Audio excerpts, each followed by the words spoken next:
viewers, welcome to my new and other vlog. Viewers, रात ना था ये जगह पे रात को असा काम कराना आए खड़े होंगे से ते रात अंधेरी आंदी है ते इन वजह तो असा एक तमाकू सारा इकट्ठा करके इतने ही मैं व्लॉग स्टार्ट करे ना ते इतने मैं व्लॉग बड़े दा खड़ा ना वसीम आके आज व्लॉग दोबारा स्टार्ट कर। Viewers, सूरज जी इतना निकला खड़े टाइम थी ना पे 7:39 कैमरा सही नहीं लगता पिया हसन भाई और चाओ चाओ हार चाओ हेलो एवरीबॉडी। ये तम्बाकू है न्यू काम है न्यू टेक्नोलॉजी टेक्नोलॉजी चल चाओ चाओ अच्छा जुल्लू तम्बाकू पटान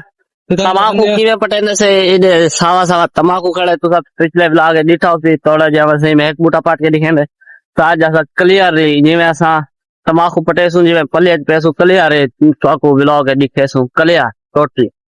उनसे ब्लॉक हाँ। सो व्यूअर्स ये तम्बाकू तोड़ देते हैं असी ए देखो अबरार साहब तम्बाकू तोड़दा पे है से आगे आगे आके दिखाना मैं दसा विवरण किवें तोड़ दे तम्बाकू वीवरां नहीं पता लग रहा कि पत्ते तोड़ी जा रहा है तू होर तरीके ने दसेगा ए तम्बाकू दे पत्ते ने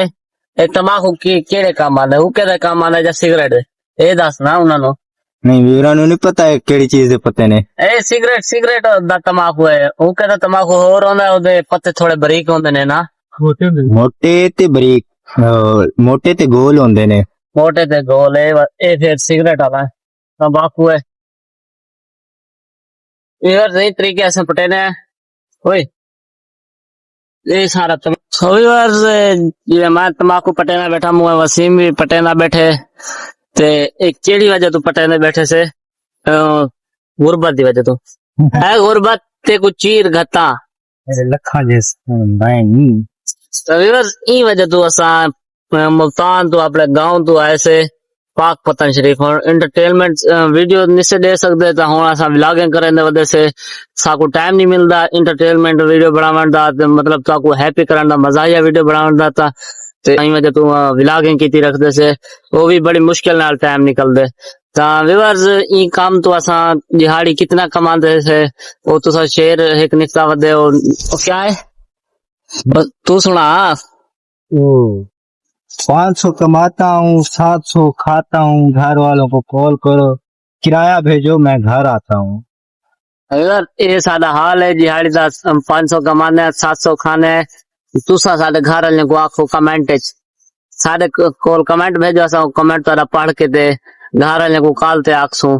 के तुसा रिक्वेस्ट करो असा घर वन्यो वो किराया भेजना सा घर वन्यो यार वे ओ मेहडे दी खुदाइए उजड़ता गया पर चस बड़ी आई यार वे ओ मेरे देंदी खुदाइए। तो असि पत्ते तोड़न तो बाद इस तरीके इकट्ठे करदे आ पल्ली दे विच इस तरीके है जिवें चोकरे हसन भाई अच्छा हसनैन जही बुलाई है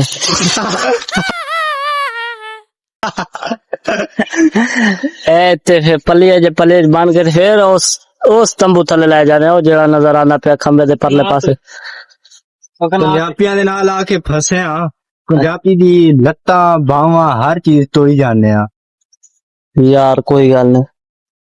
सानू पंजाबी हल्की फुल्की आंदी है इस वजह तू थोड़ी पंजाबी नहीं है माड़ी मोटी माड़ी मोटी इस वजह तू पंजाबी दी लत्ता बावां तोड़ी जाने व्यूअर्स असी कामकार मुका के ते आया चक्की तो आटा लेके की ना है तेरा हसनैन भाई ने आटा चक्या ते असी आटा लेके हुण जांदे पे अपने डेरे ते उत्थे जाके रोटी शोटी बनावांगे ते फिर तुहानू दिलांगे शामी टाइम होंदा पिया है 11:39 मतलब सुबह सुबह सी अपने काम ते लग गया ते हुण असी वेले वहां रेस्ट कर देते हैं असी काम कार मुका के खत्म करके ते आ गए अपने डेरे ते देखो सारा डेरा है ते इत्थे काम करदे एदी तबीयत खराब हो गई वसीम मैनू टीके ला रहा है टाइम होंदा पिया 6:53 ਡਰਾਇਆ ਹੋਇਆ ਸੀ ਯਾਰ ਜਿਵੇਂ ਮੈਂ ਸੁਣ शाम दा एदी भी तबीयत खराब हो गई है सारे मजदूर देख गए तो उम्मीद करें ना तब सारा व्लॉग पसंद आया उसे अगर पसंद आया चैनल को सब्सक्राइब जरूर करना। मिलता है नवी वीडियो नाल, तब तक के लिए अल्लाह हाफिज।